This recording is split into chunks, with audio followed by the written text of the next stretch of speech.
This is the CHGO Cubs podcast. My name is Corey Freedman. I am joined by Ryan Herrera. We are coming to you on August 24th.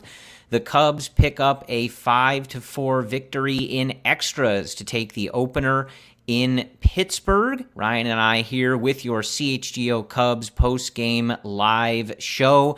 If you are joining us live in the YouTube chat, hello, drop in the chat. Let us know what you are thinking. If you're listening later, also hello. Ryan, like some of this recent stretch, it was tight, it was dicey. They had to get a clutch hit. They had to lock it down as a bullpen. But when you are in the middle of a playoff race, a W is a W, and the Cubs are now a season high 7 games over 500.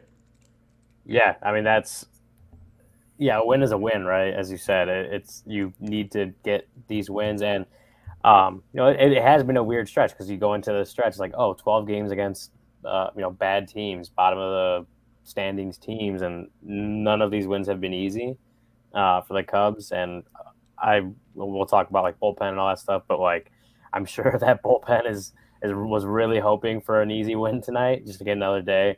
But yes, a win is a win. You take them any way you can get right now. 7 games over 500, season high. You just need to keep winning ball games, and however way you can do it, you do it. Would it be nice for the Cubs at some point to start getting some easy wins? Sure. Win's a win. Yeah, and, look, we have plenty to talk about. We'll talk about Justin Steele, another good start for the Cubs ace. We will talk about some of the newsworthy items that came today. Jed Hoyer on Marquee saying that Drew Smyly will indeed be returning to the bullpen. We have a rotation spot to be named later, I suppose, so we can speculate wildly. Jordan Wicks, but we can speculate wildly. We have to talk about Keegan Thompson making his return. And then, of course, everything that happened in this game. But, yeah, generally, Ryan, look, I think everybody wanted this stretch to feel easier, right? You'd like a blowout win tomorrow, give the bullpen the night off, let Adbert put his feet up in the bullpen, that kind of win, right? But at the same time, they took 2 or 3 from Kansas City. They took 2 or 3 from Detroit. They won the first game here in Pittsburgh.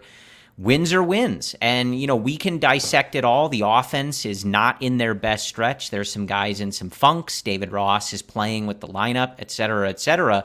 So there's some things to look at, but ultimately tonight you got another really good start from Justin Steele.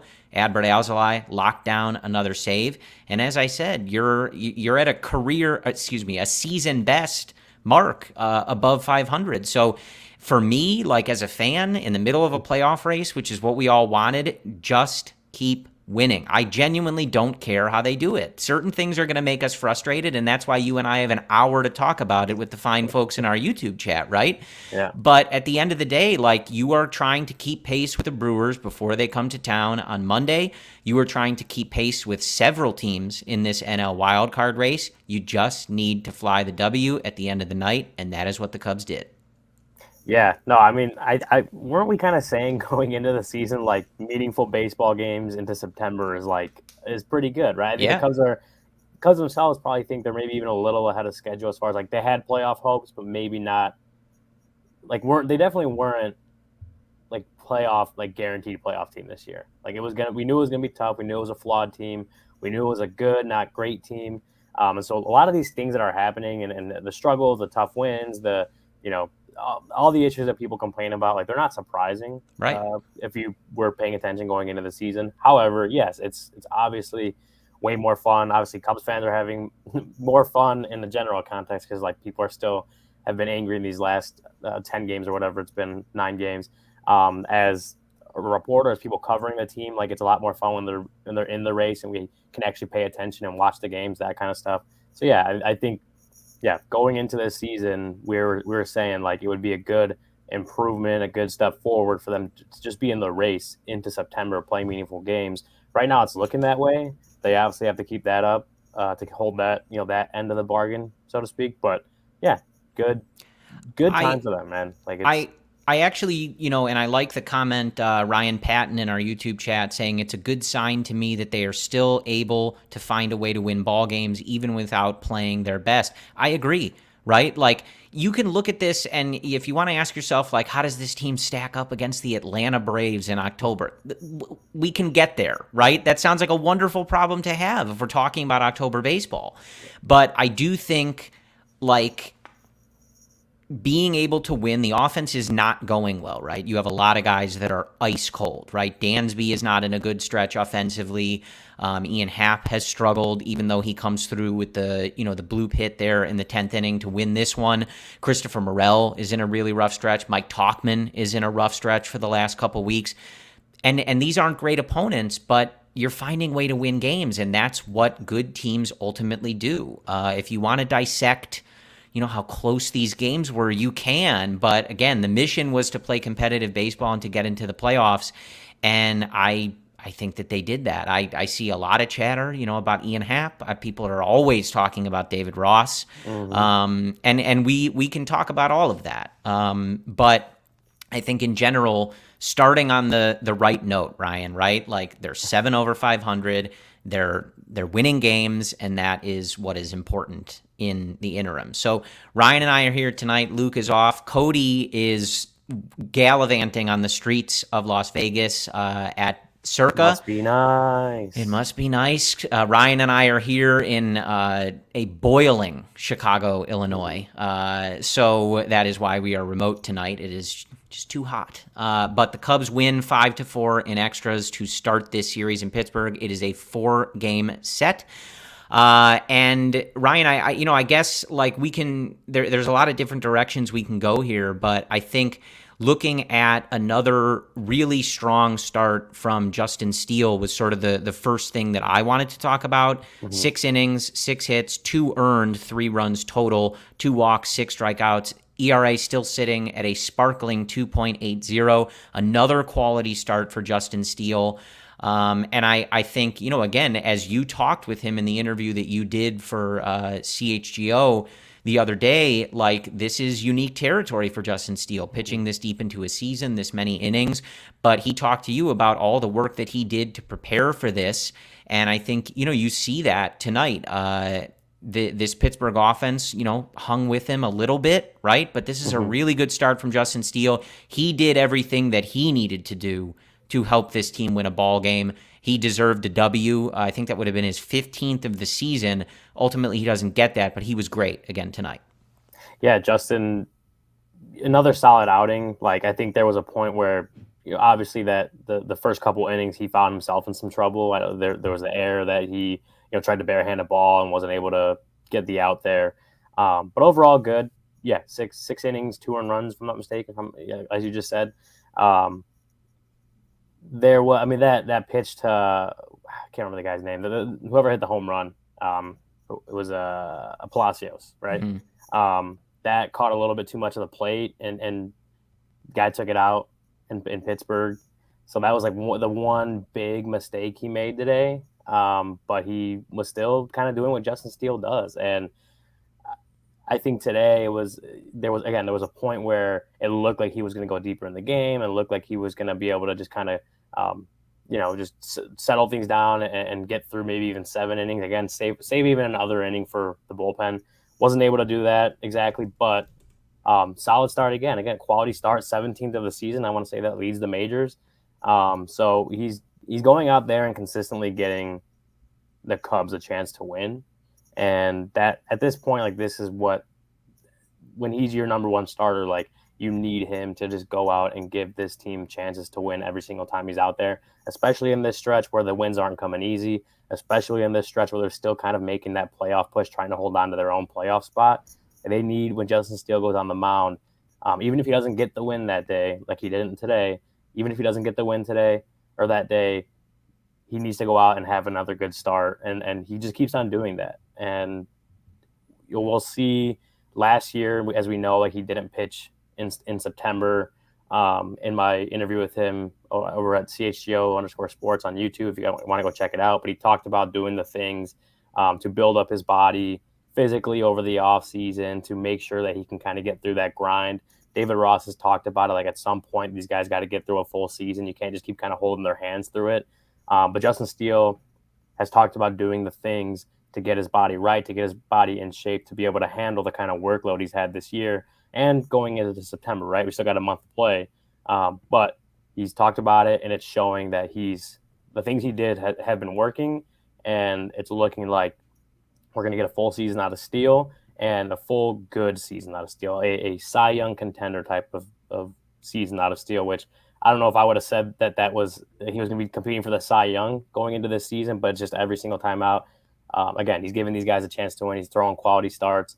That's what you need out of your number one starter. Do you hope he could go like 8 innings shutty one of these times? Like for sure. But when you're going quality starts, you can't really complain about that too much. Absolutely. And major shout out to the Cubs bullpen tonight. Julian Merriweather, a clean inning with a strikeout. Michael Fulmer, an inning, no runs, no hits, a walk, and a strikeout. Daniel Palencia, that was ballsy by David Ross, let me tell you, bringing Daniel Palencia, a guy, who's battled some command stuff, but he has great stuff. He has swing and miss stuff. Good job by Palencia to kind of stay in the moment there. It was a tricky situation, and I was a little nervous when that ball left the bat. I think it was Key Brian Hayes drove that one to deep center. Belly ran it down, but, we all breathe a collective sigh of relief. I think it was Born to Run in the YouTube chat said that, watching the Cubs lately counts as getting your cardio in. That was certainly a heart-raising moment there. But Palencia ends up picking up the win. He walks 2, but no damage, no hits. And then Adbert Alzolay locking down his 20th save of the year.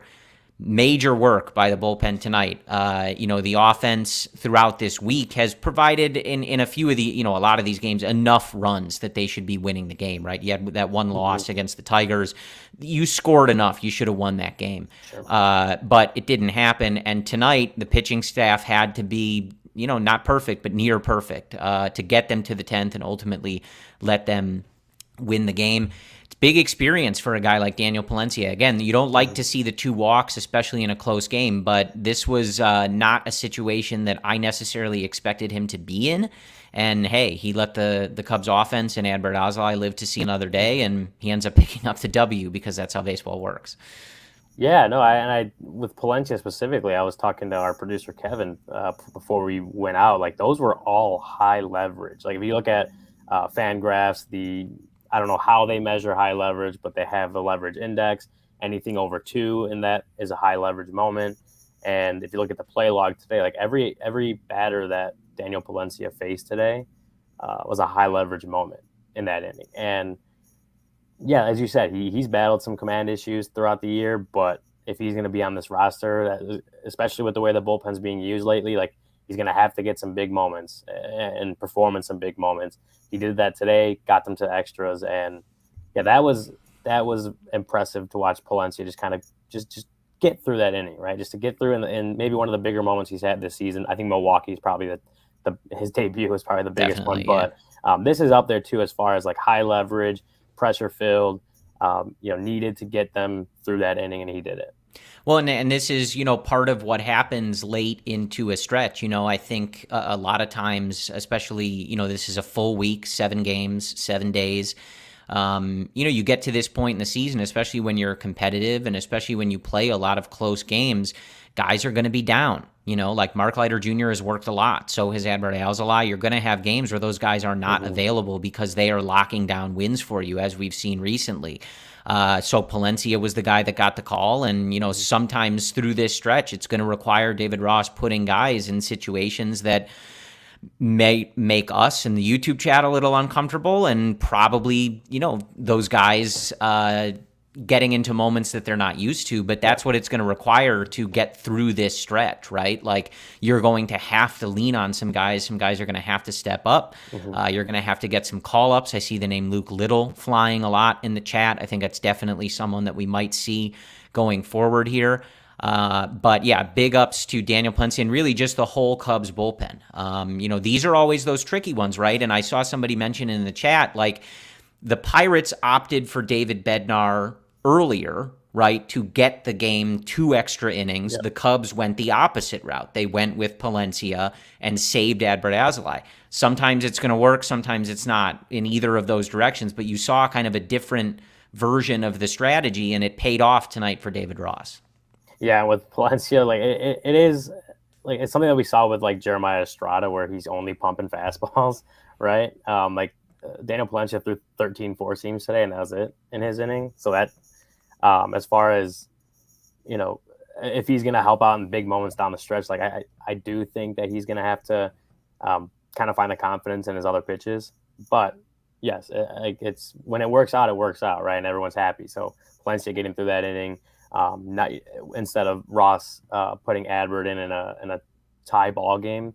And saving him, team comes up big in the top of the 10th, and then Adbert goes out and closes down his 20th save in 21 opportunities. Like it's a good. The way the bullpen performed today is very impressive. I think the bullpen just overall the last few months since these guys have started to find their roles has been much better than what we saw earlier in the season, as they were starting to still trying to kind of piece all those roles together and figure out what works and what doesn't. You're seeing that. You're seeing a guy like Adbert just continually, even though sometimes he's giving up a run or he's getting a couple guys on base, he's kind of getting himself in a little bit of traffic. He just continues to kind of come through when his name is called. And a lot of these guys are doing that as well. Julian Merriweather, as you mentioned, another, he's been spectacular lately. So yeah, that's the bullpens come up big for them a lot in this stretch of games. Again, as I said earlier, like, it would obviously be nice for the Cubs if the offense made it a game where they didn't need to use all their high leverage guys, but you take the win and you take that performance of that bullpen put together. Yeah, absolutely. A really nice stretch for the Cubs bullpen here. Also, we'll get to our first ad break in a few minutes here, but then we'll kind of get into the weeds again. Want to talk about the Drew Smyly stuff, Keegan Thompson coming back, some of these other things. But just, obviously it helped that the Pirates were playing him deep. But Ian Happ does get the hit. That was, I love when stuff like that happens, Ryan, because it's just the perfect buildup of everything, right? Like, everybody is freaking out about him hitting third in the lineup, but he comes up in exactly the spot where it's either, you can prove whatever narrative you want, kind of either way. Again, Pirates play him deep. He bloops one. Had they played him shallower, that is not a sac fly, and we're probably, dealing with people calling for his head on Twitter and stuff like that. But hey, kind of right? Anyway. Yeah, I mean, look, game of baseball. The ball got down, and the Cubs won. So I also, I know that a lot of people were talking about it on social media, and to clarify, that is not me endorsing Ian Happ hitting third, especially as a righty. It's insane, right? But I'm just saying, like, they won the game. The ball dropped. So tonight, fine. I don't care, right? Big read by Dansby Swanson to score that second run, right? To be paying attention, watch the bobble in the outfield and get there, and a really nice read and a savvy play by Dansby Swanson gets them that extra run. So obviously, Connor Joe brought in one against Adbert Alzolay with the sac fly. That extra one is the difference in the game. So again, we got another 40 minutes here. We can talk about Happ in the 3-hole. I don't like it, especially when he's hitting right-handed against a lefty. It's insane. I'm not endorsing it. I'm just saying it's funny how all day everybody's freaking out about it, and he comes up in the most important situation, right? Oh, we have Brendan. Yes, and also Bears fan man with a great point. Yan Gomes, an incredible catch on that bunt by old friend Alfonso Rivas. We talked the other day, I think when I was in studio, Ryan, about Yan Gomes being just one of the most underrated. And I know you guys talked about it on the post-game show recently as well. But man, what a season from Yan Gomes. He's done it at the plate. He had the clutch hit in Detroit the other night. And look, he's made just some really nice defensive plays. That was a gift from Alfonso Rivas, but it not without an exceptional play from Yan Gomes. Yeah, he found the fountain of youth on that one. He found the young guy's athleticism right there. Yeah, you mentioned it, and we talked about it. We've talked about it multiple times, I think, this week. That Yan Gomes has had a really good season for the Cubs. He may not be putting up like eye-popping offensive numbers, but he's been solid at the plate, and his defense, the soft factors, the intangibles, like all that's come into play so well. He has the complete trust of every pitcher that he catches, the complete trust of everyone on that coaching staff. Like this is. If you're saying like who's the guy behind the plate, like whose team is it for the guy behind the plate? Like it's Yan Gomes' team right now. He knows what it takes to win. He's done it before, won a World Series and all that stuff. But he knows what it takes to win. He knows how to be a successful player at the major league level, and he knows how to do his job and do it well. And he's doing that. He's been doing that all season. You saw it today. You saw it. Yeah, the catch was great, and I will say that I think just because it was a pop-up bunt, they may have still been able to get. I think it was Sawinski at first base, even if that ball dropped. But still, like he made a great play. He made a great play to catch that ball. He made an impressive play, getting up obviously from a squatted position and making that catch. So, yeah. Again, we've talked about it a lot this week. I don't think there's anything else we need to say about Yan Gomes except he's been huge for this team. Very underrated, and under the radar, just kind of productive player this year. He's not going to make headlines, but he's going to keep doing his job. He's going to be doing the things he does. He's going to keep doing it well. He's been what the Cubs have needed and more this year, and that's a credit to him for sure. Yeah, so I do want to get into our first ad break here, and then we will come back with you. I will leave you, before we jump into this ad break, with a little nugget. The Cubs have played 9 straight games decided by 2 runs or less. They are 6-3 in that stretch. Look, again, we can look at who they're playing on the schedule, but winning close games is winning close games, and that's what you got to do in a playoff race. And we can all sit here and think of any number of Cubs teams that would have found ways to lose tonight and lose several of these other close games, right? Like we all felt it. We've seen it in years past. I've watched this movie many times, but they've come through. The bullpen has come through. The offense has come through when needed. And hey, they're 6-3 in those last 9 games decided by 2 runs or less. The chat is wildly debating the merit of Ian Happ hitting third, which we'll touch on. We'll touch on it a little bit, I promise. But let's jump into our first ad break and thank our wonderful sponsors. Our first sponsor is Ray Chevy. Are you in the market for a new or used vehicle? If you are, then we have some great news for you because Ray Chevy in Fox Lake has just joined the CHGO team. And we are talking to the team at Ray, and they have this pledge called the Ray Price Promise. It's a guarantee that the price you see online is the price you pay when you go into the dealership. We found that in many cases, other dealers will raise the price on you when you come into the dealership, taking advantage of you if you don't know what you're talking about with cars and things like that. But that will not be the case when you shop at Ray. The price you see online is the price you pay with no add-ons to the price ever. In fact, Ray will do everything possible to find additional savings for you, which may make the price lower than you see online.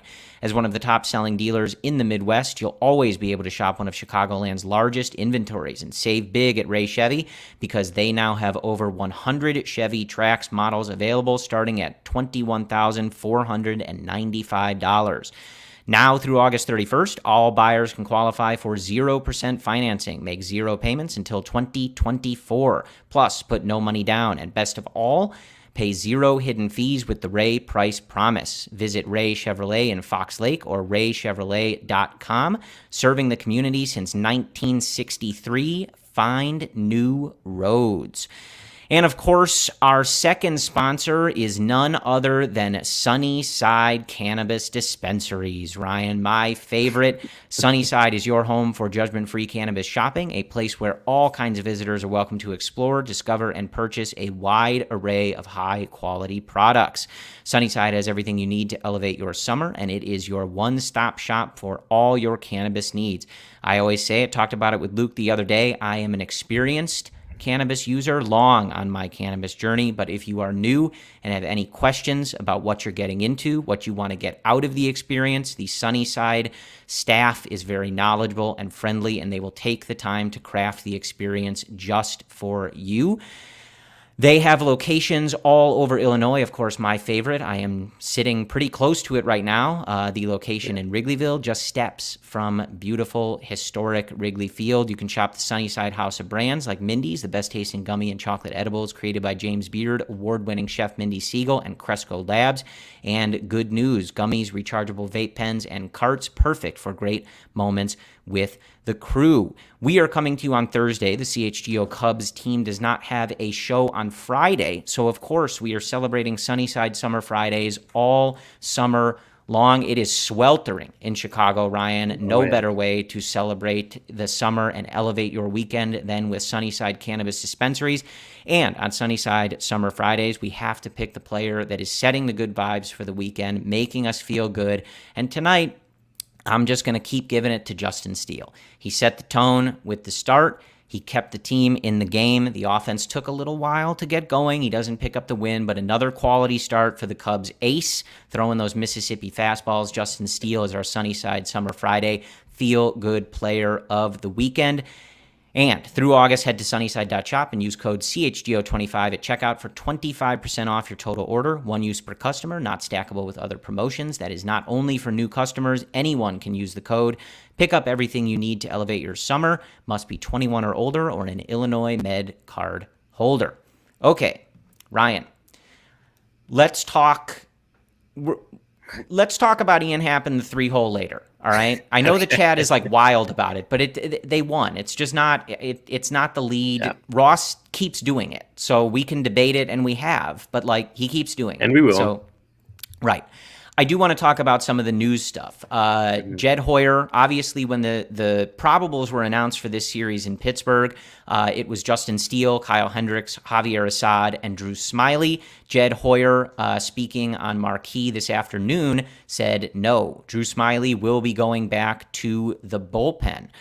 No announcement on who the starter will be, but we did have some, stuff going around Cubs Twitter yesterday. Jordan Wicks was scratched from his start in Iowa. He was also spotted throwing a bullpen, which would seem to be part of the routine if you were preparing to pitch, I don't know, in the next couple days, perhaps in Pittsburgh, Ryan. So that we do not have the answer on, at least of this exact moment as we are recording this live podcast here. But curious, we talked about this. Letting Drew Smyly go back out there was not an option. I know the Cubs do not have immediate fixes, but or guaranteed good options. Maybe they will, maybe they won't. But we know that Drew Smyly is not a good option to start. It has been a long enough sample here. Obviously, an older starting pitcher. It was not working, and this tight of a playoff race, you couldn't keep doing it. So when the probables came out, and you tweeted it, your mentions were attacked, right? They were going crazy. And, maybe people should have waited, I guess, but I was one of them going, no way are they crazy enough to do this again. He's been so bad starting. They can't possibly do this after that start in Detroit, and they are not. We do not know who, but your initial reaction to Smyly going back to the bullpen and, seeing who the Cubs are going to use in this start. And, the Cubs having now Smyly as an option out of the bullpen, where in the limited kind of quantity we saw, he was pretty effective. Yeah. No, you mentioned Twitter. I tweeted it, and my mentions were insane. But that's why they're called probables, right? Like, they're not set in stone. They don't release them, and then they can never change them. Like, I was pretty confident that we weren't going to see Drew Smyly on Sunday. I mean, I guess that's not the right way to say it. I was of the mind that we shouldn't see Drew Smyly on Sunday, even when, I think after his start on Tuesday, Ross, after that game, he's not happy after losses anyway. A little bit of that, a little bit of wanting to defend a little Drew Smiley a little bit in just a public setting, right? Kind of show him as like, we're not telling the media that we've lost confidence in you, that kind of stuff. And also, after that start, maybe he doesn't have a heads up from Jed that like, hey, we're going to bring up Jordan Wicks potentially, right? So maybe that all plays into it for his comments after that game. But yeah, when the probables come out and Drew Smiley still penciled in for Sunday, I'm sitting here and I said, I don't think that Drew Smiley should start again. I think I understood, even if we didn't all agree with it, I understood putting Smiley in Tuesday because as far the factors of him being a veteran of, like you said, limited, but couple of solid relief outings, maybe that's the confidence boost he needed to get right in at all, right? Even a little closer to what he had been earlier in the year. And, he didn't have it again on Tuesday. And so that to me was like the leash had ended for me. Like that was the end of like Drew Smiley shouldn't start another game right now. I think he's probably back next season, considering the contract. I think as a veteran who's done it for a long time and had some success, a bunch of success at the big league level, like I think there's a role for him at some point in the future, and maybe he figures something out and he can start again, right? That's an off season, but I'm saying that's an off season project. Like that's not you don't do that right now. Yeah. At the end of August when you're in a playoff race, right? Maybe you can work on some things and figure some things out in the off season, and maybe he finds something moving forward. Right now, you can't keep doing that. Right now, Drew Smiley, he got that second chance, didn't do much with it, and it's time to make tough choices, right? It's time to have tough conversations and try to put a guy like him who's on your roster and is going to be on your roster for the rest of the year. You have to change what he's doing and put him in a spot that he might actually find some success in. So that's why I was on the side of, he shouldn't start on Sunday. Not as we heard, as you mentioned, from Jed Hoyer, he's not. They're moving him to the bullpen. That's probably, I assume, a conversation they've had over the last couple of days, front office, coaching staff, all that. We don't have a clear indication of who it is. If you want to read the tea leaves, as you mentioned, with the Jordan Wicks stuff, Shane Green, maybe he had a really pretty impressive start for Iowa. Was that 2 days ago? Maybe he could be an option. Wisniewski could be that guy that gets that start, or I told you about my conspiracy theory, my big brain just so crazy it might work idea, which doesn't seem like that's what's going to happen anymore, but there's options other than him. So when David Ross said on Tuesday that, like, pretty much paraphrasing of course, but saying pretty much that we don't really like, what's the other option, what's this dominant option that we have besides him, I agreed in the sense that, like, there is no clear answer. There is no dominant option, of course, that's going to take Drew Smiley's spot. But I also disagreed in that, as you've said, like, there's no, you can't start him again. Like, he has shown that he can't have it. You can't keep waiting for him to turn it around. You got to give someone else that shot. It may not work out for the next guy. Hayden Wisniewski may get that start. It doesn't work out for him.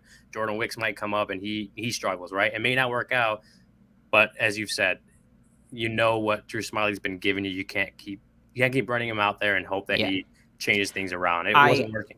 I feel like, some of those other guys, however you feel about them, they could be a coin flip, right? If you're just asking them to give you 4 or 5 competitive innings, could be a coin flip. Maybe it works, maybe it doesn't. Obviously, Hayden Wisniewski has struggled mightily with getting lefties out, so like that's imperfect. Jordan Wicks has been good in AAA, but obviously you'd be asking him to make his major league debut. He has not really been going more than 5 innings. They don't like to stretch the starters at that level. So, what he's going to be able to come and give you. But maybe they're a coin flip, right? Maybe it works. Maybe it's great. Maybe it doesn't, right? Yeah. But Drew Smiley, I don't think it's flipping a coin. No, you're not. It's going to be bad, right? No. And just to add too, like, Smiley had those 3 relief outings in Toronto, against the White Sox, and against Kansas City. Threw an inning each time, did not allow a run in any of those outings, just gave up 2 hits across those outings, 1 walk, and 3 strikeouts in those 3 relief outings.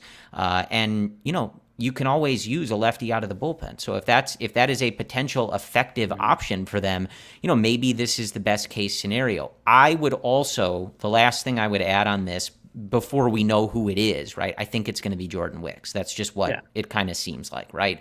Yeah. It's also nice to see something that has potential value going forward, right? Like if you get Jordan Wicks up and maybe he just makes one start, maybe it's a couple, whatever you're doing, that has value for you going into next year. You're getting these guys experience. You're learning about these guys. As Brendan always says, you're getting data points, right, against major league hitters. Continuing to trot out Drew Smyly does nothing for the future. Obviously, the contract is what it is, but realistically speaking, it does nothing for the future, right? At a minimum, Jordan Wicks, Hayden Wesneski, some of these guys can come up and I promise you be just as bad as Drew Smyly, right? But they might be better, and at least you're learning something by doing that. So I wouldn't have had him start in Detroit, but it's better solved, later rather than never. As Jason Hayward said famously one time, better late than never. Shit. No, and I'll make the point about Jordan Wicks. Yes, it would be a tough ask to just for anyone to make their start, middle of a playoff race, all that. But like, kind of think about it. It's a getaway day, a Sunday against the Pirates. Like, as far as landing spots go, and as far as debuts to make in like right now, like that may be the spot for Jordan Wicks. And so, like, yeah, I'm with you. My gut tells me it's Jordan Wicks. They have the open 40-man spot. They're not, I don't believe that he's, that player performance incentive thing that they've done with a lot of the top prospects. I know the eligibility requirements, they're a little, I think you have to be on like a certain number of top 100 lists. You have to win Rookie of the Year, all that kind of stuff. I don't think Jordan Wicks qualifies for that, so they're not risking anything by bringing him up too early, quote unquote. So that my gut tells me it would be him. Even if it's a piggyback situation kind of thing, like that he may get that start on Sundays is probably where I'm leaning. So I'm intrigued. I think they're making the right call by not going to Smyly again from the start. He's had only a couple solid outings out of the bullpen. Maybe that can be a place where he has success the rest of this year. We know they need bullpen arms going down this stretch, so maybe he helps out in that way. But going a different direction, I'm with you. Going a different direction as your starting pitch, as your fifth starter right now, it's the right thing to do in my book too. Yeah, try something else. I liked the comment from Sean in the chat. He said he could dig up Three Finger Brown and he would be better than Drew Smyly. That's bold. Sean, I don't know if I'm with you on Brian Schlitter. He says Brian Schlitter better than Drew Smyly. That might be where I would push back. I don't know about that. But, look, it's also, we talked about this with PCA too, who I would also like to see come up at some point. Potentially, let's say Jordan Wicks goes on Sunday, he gives you 4 or 5 solid innings, maybe picks up a win, or the team picks up a win to win another series, sweep the series in Pittsburgh perhaps. Like, that's a galvanizing thing. You get a little youth injection. You have a guy who is a big-time player in your system come up, make their debut, and help contribute in the playoff race. That's nice. Right? Like, this team looks like it could, they're winning, right? But a lot of close games, a little jolt like that never hurt anybody, especially heading into a big-time series at Wrigley Field with the Brewers on Monday. So the last part of news, again, we don't know who they're going to start, but Jordan Wicks was scratched again from his regular start in Iowa. Right, non-injury. That was made clear by guys like Tommy Birch and Alex Cohn, and spotted throwing a bullpen, which is the usual process of keeping your arm ready and getting ready to start in a couple days. So we'll see what the Cubs do with the rotation there. But we do have an old friend alert. Cody is in Vegas, but he would want us to alert everyone that the mayor is back. I don't know if he was still the mayor while he was in Iowa. I don't know how, legally how that works. Cody would have to answer that. But Keegan Thompson, you have to live in the city is maybe a requirement, but I'm not sure. Right. You have to live in the city and you have to do a shot of Malort. Keegan Thompson is back from Iowa. He had been on a nice little stretch. I think the fastball velo is not necessarily where you would want it to be, but friend of the show, the wonderful Brian Smith from Bleacher Nation, was talking about kind of using that cutter that he has more to pair along with things, and that has kind of fueled a little bit of the success. When he first went to Iowa, Ryan, it was a real struggle for Keegan Thompson. The walks were up, getting really killed. But I think that it's nice to have Keegan back. I don't really know what I'm expecting out of him because, again, it really has not been a good overall sample in Iowa. But, you go back to, let's say, August 9th, a couple innings, gave up a run. On the 12th, 2 1/3, just 1 hit, no runs, a walk, and 2 strikeouts. 2 innings on the 17th, a hit, 1 earned run, no walks, and a strikeout. And then his last outing in Iowa was on August 20th, 2 innings, 1 hit, no runs, no walks, and a strikeout. So, again, he doesn't seem like this is the Keegan of old, but he's a guy that's given you, multi-inning outings in the past, and you're in this part where, we see Keegan come up, we see Michael Rucker go down. You're going to see a lot of guys start to use it. This is where you use those options. You shuffle guys in and out because you just need fresh arms. Keegan's stepped up in the past for this team. I am not expecting vintage Keegan, and I would probably caution you to do the same because that is just not what he has looked like. But if the Cubs can have an effective guy in this bullpen, whether it's an inning or, multi-use like he's done in the past, give it a shot, right? Yeah, well, yeah, he is a guy that had a lot of success last year in a multi-inning relief weapon role. Yeah, like you said, did not have it this year for most of his the big league run this year. Struggled in Iowa. He was hurt at some point. But it feels like a situation where he's had a few good outings now. I want to say all of them were multi-inning. And it may be where they need relievers. They need arms. They need fresher arms. They need innings. They have a lot of innings to cover still. And if you can bring up a guy when he's kind of at his or pitching at the best he's pitched in a while, you maybe find a little bit of just you keep that success rolling a little bit. And even if he comes in, has a little bit of success, and starts to taper off, yes, they have options. A guy like him has options. Michael Rucker has options. There are different guys that they can play with the roster. You're going to see that a lot. I know they opened 2 roster spots in about a week, September 1st, which could help with that as well. But yeah, you're gonna probably see that a little bit coming down the stretch because they need guys to cover innings. And Keegan, I believe that's kind of where he's at right now. They're not bringing him up because they think he's back. I think he's got to kind of come up and prove all that again, that he can be that guy that they had last year, that he can still carve out a sizable role in this bullpen right now. So that remains to be seen. If they can get that, that's huge for them because they've been needing that for a while. They were really hoping that Keegan Thompson was going to be that guy for them in the bullpen again, and it didn't happen. And so he's been gone for a while, coming back. We'll see if they can catch a little bit of lightning in a bottle here. He gives them some good, solid, efficient outings and then go from there. I think that's where they're going to start off. They're not going to be throwing him in a bunch of high leverage innings right now, is my guess.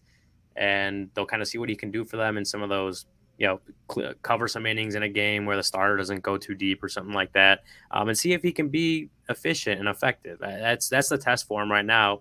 Otherwise, he is going to play that part of the guy that kind of shuttles back and forth when they just need a fresher arm. Well, and look, like you need it. You've seen it, right? Like especially without Marcus Stroman, Justin Steele for the most part has been the main guy that's going deep into games. Kyle Hendricks sometimes, Javier Assad did it, once. But you've had guys at shorter outings. At this point, you're taking what you can get from Javier Assad. You're however you might feel individually about Jamison Tyone, right? But that's obviously been up and down all season, even though if it's been, mostly better since the All-Star break. But if you're bringing up Jordan Wicks, right? You saw it with Drew Smyly the other day. A lot of short starts, Ryan. So David Ross, one of the things they have done well, as a staff is put together this bullpen, this back end of this bullpen with guys like Julian Merriweather, Adbert Alzolay, Michael Fulmer, Mark Leiter Jr. At some point, you feel really comfortable with those guys and you want them to be used to lock down close wins. You don't always want those guys going multiple innings or things like that. So if you have these short starts and you kind of have these other guys in these high leverage roles, you need people who can eat innings and kind of bridge that gap sometimes, right? Again, I would expect Keegan's coming in low leverage, as people in the chat have said, maybe mop-up duty to start before we kind of see if he's effective against major league hitters again. But you need arms. So there's going to be a lot of shuffling. And at this point, you do not have a starting staff that is reliably going 7-8 innings every night, right? Like, so you need these guys who can throw multiple innings. Can Keegan do it at the major league level at this point? Remains to be seen. We'll all find out together. Hopefully it's not in a point where we need to fasten our seatbelts, right? We can just take it easy and see what happens. But I think you're going to see a lot of this type of stuff because they're going to need arms. You got to get 27 outs. In some of these games, they have a certain number of those kind of mapped out, how they would like that to go. But you need somebody to get those 27 outs. So it'll be interesting to see him back.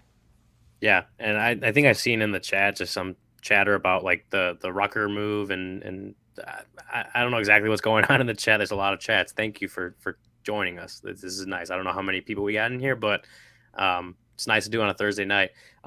With that option, like Michael Rucker has to stay in the minors 15 days, I believe it is, unless he's replacing an injured player or coming up for a doubleheader, just as far as the option rules go. So it may not be as easy as like Keegan pitches the next time out and then gets optioned back down and they bring Michael Rucker back up. Like there's different maneuvering they'd have to do to be able to do that. So we may see Keegan up here for a little bit, but they need the innings, as we've been saying. They need the innings. They need guys to come in and perform. When you're that AAA fringe major league reliever, like that's kind of what you have to do. Is when you're in that role. These guys don't like the fact that they're not in the majors. Obviously, they don't like the fact that they keep getting shuttling back and forth. Like no one likes that. It's not an easy job to do. But when you're in this kind of playoff race, when you're expected to contribute in that role, you got to step up and cover innings and perform the way they ask you to do. If not, you're not going to be, if you're a AAA guy and you're not performing when they bring you up to the major leagues, you're not going to be a major league guy anymore. You're going to stick in AAA. So when you get this opportunity, as Keegan has kind of gotten now, he's going to have to perform for sure. Yeah, absolutely. So I want to hit our second ad break here and start off by reminding you to sign up to become a CHGO diehard. We have our first golf outing tomorrow at Cog Hill. That is the 9 a.m. shotgun at Cog Hill Golf Course number 2. And that is just one of the many events that you can get a discount for if you are a CHGO diehard member. Podcasts, live shows, you guys know the deal. Post-game shows, premium written content from our guys like Ryan Herrera at allchgo.com. Discounts on events like the golf tournament. We've got plenty coming up. Bears season is almost underway. We've got those great tailgates and plenty of other events coming up that you'll get a discount for. You get a free shirt when you become a member, access to the members only Discord, and plenty of other benefits. So please do check that out at allchgo.com and sign up to become a die-hard member. I will not be at the golf outing on Friday, Ryan. I don't know about you. Not a golf guy, but I've only golfed once in my life. Yeah, it'll be a great event and just one of the many things that we're looking forward to here as a community here at CHGO. Yeah, and another thing that makes everyone community is gambling with DraftKings, right? Sure. DraftKings College Football, you've waited all year and the time has finally arrived. College football is back, and so are the traditions, the tailgates, and the great offers from DraftKings Sportsbook. Right now, new customers can score $200 in bonus bets instantly when they bet just $5 on any college football bet. I'm looking at it right here on DraftKings. Notre Dame is a 21-point favorite against Navy on Saturday. I may just throw a little bit on Navy. You never know, right? It's Notre Dame. I know you don't like Notre Dame, so that's music to your ears, right? So yeah, so I found that on DraftKings Sportsbook. Kick off the season with the DraftKings Sportsbook. Download the app now and use code CHGO. New customers can score $200 in bonus bets instantly when they bet just $5 on any college football bet. Only on DraftKings Sportsbook with code CHGO. Gambling problem? Call 1-800-GAMBLER. In New York, call 877-8-HOPE-NY or text HOPE-NY. In West Virginia, visit www.1800gambler.net. In partnership with Hollywood Casino at Charlestown Races, all games regulated by the West Virginia Lottery. Please play responsibly in Connecticut. Help is available for problem gambling. Call 888-789-7777 or visit ccpg.org. On behalf of Boot Hill Casino and Resort in Kansas, 21 plus in most eligible states, but age varies by jurisdiction. Book for details and state-specific responsible gambling resources. Bonus bets expire 7 days after issuance. Eligibility and deposit restrictions apply. Terms at sportsbook.draftkings.com/football terms. All right, Ryan, back into it. Big day on the farm. Lot of chatter about just the Cubs farm system tonight. Alexander Canario hit 2 home runs. Matt Mervis hit a home run. Kevin Alcantara, I believe, tripled and hit a home run and a double. Big night for the farm. PCA playing the corner outfield, which, some people have speculated maybe is a suggestion that they're getting him ready for the majors. I still remain confused about that because I don't know why you would ever play him at the corner outfield. Maybe just have him ready, reading different angles just in case, but he's going to be the best center fielder on your team, so I don't think he should ever be playing right field or left field. Not my call. I want him to bring him up. Craig also says Luke Little had 4 strikeouts in 2 innings. He's a guy I really expect we see. It just feels like he's ready and a guy that they could really use. So a nice night across the farm. And that's just touching the surface, right? But it feels like there's a lot of guys that are potentially in the conversation to come up and help. Who that would be and where the space is for all of them remains to be seen. Again, I expect to see Jordan Wicks this weekend. That's not any information that I have or that Ryan has. It just sort of seems obvious based on what was going on. I'd like to see PCA at some point, right? We talked about some of these guys in some slumps on offense, and I expect them to break out of it. But Christopher Morel has had a rough couple weeks. Dansby Swanson has not had his best couple weeks. Mike Tauchman, last 15 games or so. It's the summer of Mike Tauchman, but the summer of Mike Tauchman has been a little chilly these last few weeks. So, it's getting closer to fall. So I'm not advocating for PCA coming up and, replacing him and playing every day or anything like that. But I think he would provide a real spark. And I think, maybe one that the Cubs offense could really use. One guy I do want to give credit to, Ryan, who has not been in a slump recently, that's Seiya Suzuki. He has had a really nice stretch since David Ross kind of sat him down, and then he came back, I think, in that Mets series. Last 15 games for Seiya Suzuki, 17 for 51, a 333 average, 364 on base, 667 slug, 4 homers, 7 RBIs in that stretch, 8 strikeouts, and 3 walks. Really nice stretch for Seiya Suzuki and something that they desperately needed, right? Like, again, some of these guys are cold. I expect they'll break out of it. But you needed him to get right long term, I think especially, not just in the short term. But he has had some really nice games here recently. Had a nice series in Detroit, a nice game here in Pittsburgh. 1 for 5, but it was a double. He does score a run. 107 WRC plus on the season. So not where you wanted him to be based on the contract, right? But for 2023, they need a productive offensive player. You can reevaluate whether you think he's going to hit the power that you wanted to when you signed him, where he fits as they go forward and build this team, et cetera, et cetera. But you needed a productive player, and it seems like they have gotten him back to that. Yeah, we talk about just that it was a quick reset, right? Like it wasn't like he went on the IL or he sat for 2 weeks or whatever it was. Like it was a quick, I think it was 4 games maybe. I know he got into one of those games in that Mets series, like towards the end, and got a plate appearance.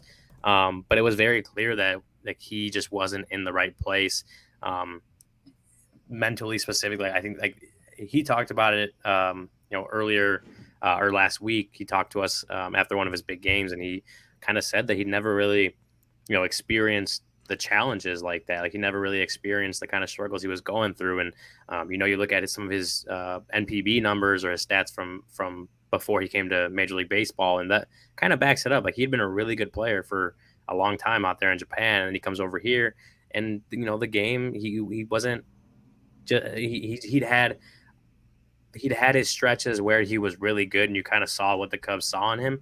But he'd also had stretches, especially going into that reset, where he wasn't as good and he wasn't consistent, and you could just kind of see the swings weren't great. The plate discipline may not have been as good.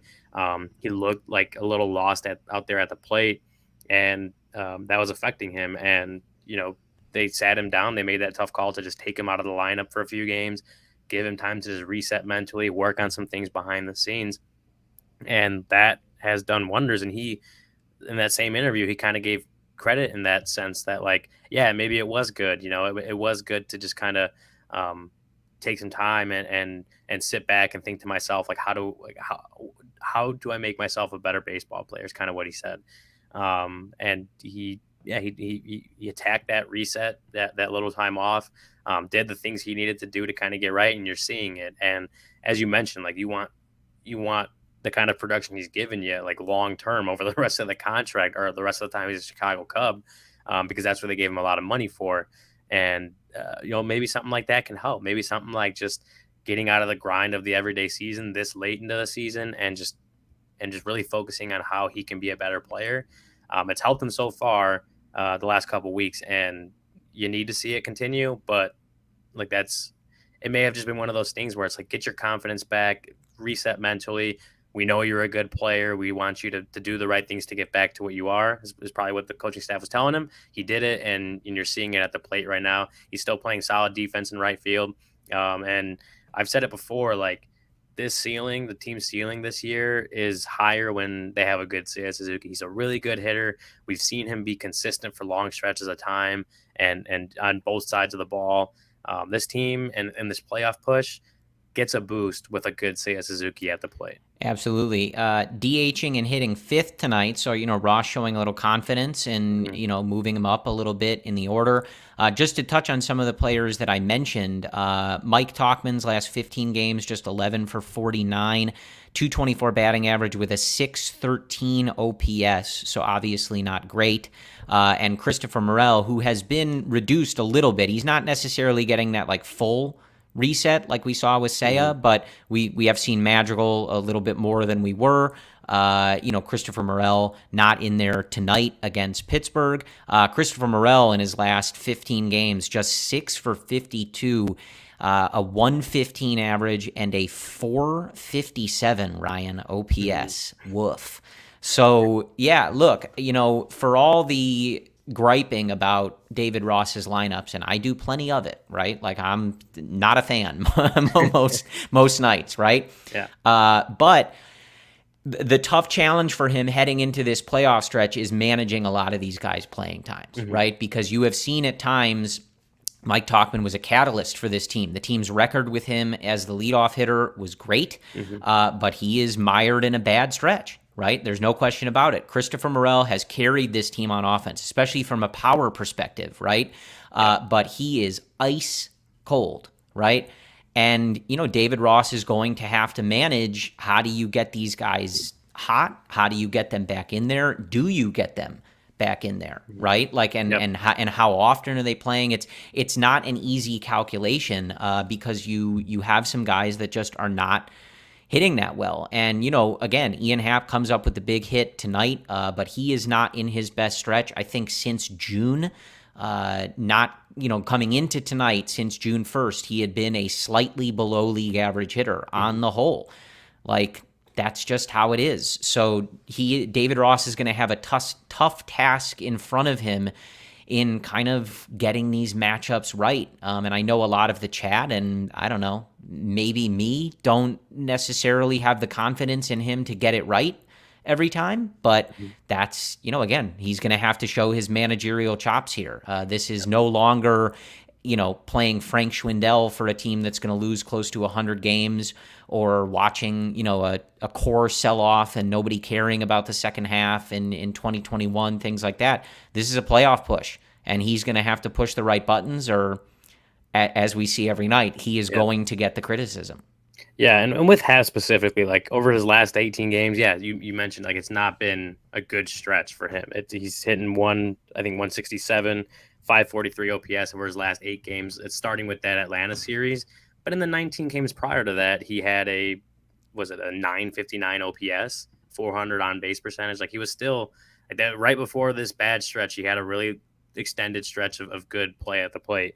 I'm not saying that I agree that he should remain in the third spot in the order. I think I've said that on previous shows that he probably, I don't know if he specifically needs to be moved down in the order, but like that third hole and what you expect out of that third batter, the third guy in the lineup may not exactly be what he does best.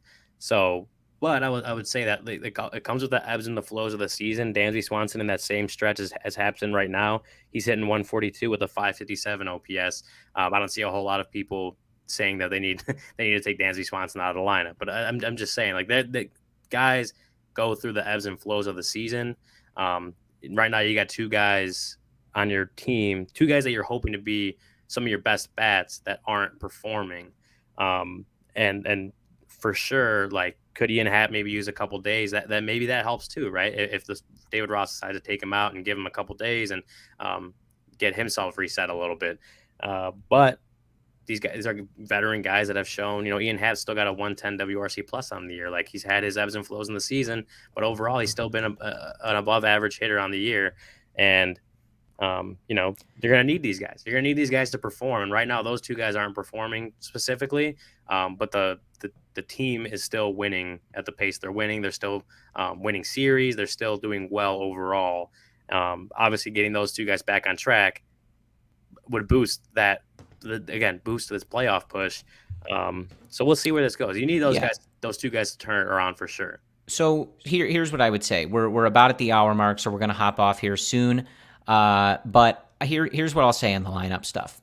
As a general concept, they won the game. Ian Happ got the hit that won them the game. I just find it the wrong tone to come on here and immediately start ripping the lineup or things like that. They won the game, right? We're in a playoff race. Win the game, right? We can debate this stuff. That's what we have podcasts and Twitter and all this other stuff for. Here's what I would say if you want my thoughts on the lineup. Ian Happ as a right-handed hitter facing lefties is a below league average hitter. He should never hit third when he is hitting from the right-handed side, ever. I know tonight was Zastryzny, very difficult name to say and spell, former Cub. But I know he was only going to go short, and it was an opener situation. So I'm not like that upset about it, but as a general rule, as a right-handed hitter, never. And never, ever, ever. For me, I wouldn't hit him third. I would make sure that Bellinger and Candy are getting the majority of your plate appearances right now. Candy has handedness splits as well, but he has been really good since coming over to the Cubs. He is just in a really good stretch. 1 for 3 tonight.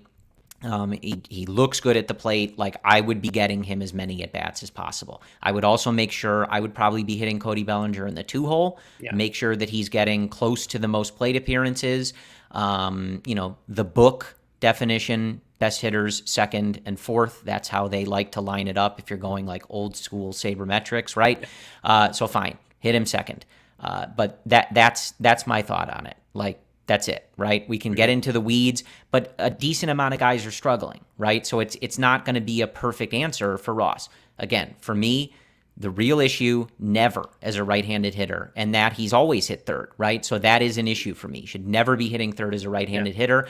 I don't know if I would be doing it as a left-handed hitter either, but for sure, Candy, Belly, right now, get them higher in the order every night and ride them while those are your hot guys. Everybody's going to ebb and flow. Again, Candy has some handedness splits as well, but he looks really good. He's hitting the ball well. He's seeing it well. He's slugging. Let's get those guys the most at-bats. That is my sentiment on the lineup. Again, we can all freak out about it every day, and we will. And I will do it with you. I love doing it. Like, that's the fun of watching baseball, right? Is dissecting this stuff. It's the ebbs and flows of the season. It's why they play 162. Like, not every guys are going to go through these kinds of stretches. The best players do it themselves, go through these kind of stretches. It's about, and this goes back on the David Ross for sure, is figuring out the construction of the lineup and figuring out how to get the most out of the guys, even when they're struggling. If that means playing around with the lineup, so be it. But for this team to make the playoffs, for this team to continue to win games, even when guys like Ian, Dansby, again, who they're kind of counting on to be two of their best hitters, when they're going through it, the other guys have to pick up some of the slack, other guys have to perform, and the manager, the coaching staff have to figure out the best way to put those guys in the best position to succeed. Yeah. That's why they play so many of these games, because it's not going to be perfect every game, but hey, they won. Yeah, absolutely. Do you want to talk about our good friends at Hooters real quick, and then we'll hop off? Yeah, let me talk about our good friends at Hooters. Usually Luke does this read, but I'll take it over for today. Hooters is your spot to catch all the games this season. Step up to our plate for world-famous wings, delicious seafood, stacked sandwiches, salads, and more. Hooters got tons of great beer specials and $6 drinks all day, every day. Check their seafood specials, $19.83 for a pound of crab legs and great prices on buffalo and steamed shrimp. Hooters is celebrating 40 years in business all year long. In honor of the anniversary, on the 4th of every month, Hooters will be hosting throwback events, bringing the 80s back with 83-cent wings and other great specials. The next one's on September 4th. Don't miss it. Get to Hooters. We'll see you there. Can't beat that price on wings, Ryan. Let me tell you. Watch a little Absolutely Cubs not. baseball in a playoff race. You get yourself some 83-cent wings. You can't beat it. So that, I believe, is all we have for you. Again, the Cubs win in extras. I believe that was just their 5th game in extras all season. Ryan, I thought that's what Something they said, that. 4th or 5th. But they pick up the W 5-4. Adbert Alzolay locks it down. Justin Steele with another quality start. Daniel Palencia walks a couple, but he does pick up the win. On the horizon for you tomorrow, it is another early night game, a 6:15 start on Friday night in Pittsburgh. I believe it is Kyle Hendricks and Mitch Keller for the Pirates. Mitch Keller is a righty. He has a 4.22 ERA on the season, and unless my eyes deceive me, the Cubs have not faced him this year. So this will be their first look at Mitch Keller this season. Need a good one from the professor. Obviously a 4-game series here. Brendan and I will be with you after the game on Sunday. Don't forget to check out Ryan's wonderful interview with Cubs ace and starter tonight here on Thursday night, Justin Steele. You can catch that on the CHGO YouTube, which is possibly where you're watching this podcast. If you don't mind, hit that thumbs up on your way out of the YouTube. We appreciate that. It helps us reach more Cubs fans. Again, Brendan and I will be with you live immediately following the game on Sunday. Hopefully, we are talking about a sweep of the Pittsburgh Pirates, 3 of 4 at minimum. Let's put that out into the universe. It starts with Kyle Hendricks on Friday night. Thank you for joining the CHGO Cubs podcast. You can follow Ryan and all of his work at allchgo.com and on Twitter at Ryan_A_Herrera. On Twitter, I am at Corey_Cubs. I have terrible Pat Hughes memes and Shawn Michaels videos. Not terrible. Great. That's your flavor. Terribly edited, I should say. We'll go with they're that. Great memes, but they're fantastic. poorly edited on purpose. That's all we have for you. Appreciate you joining us here on a Thursday night. We will talk to you soon. Appreciate your support of everything going on at CHGO. And as always, go Cubs.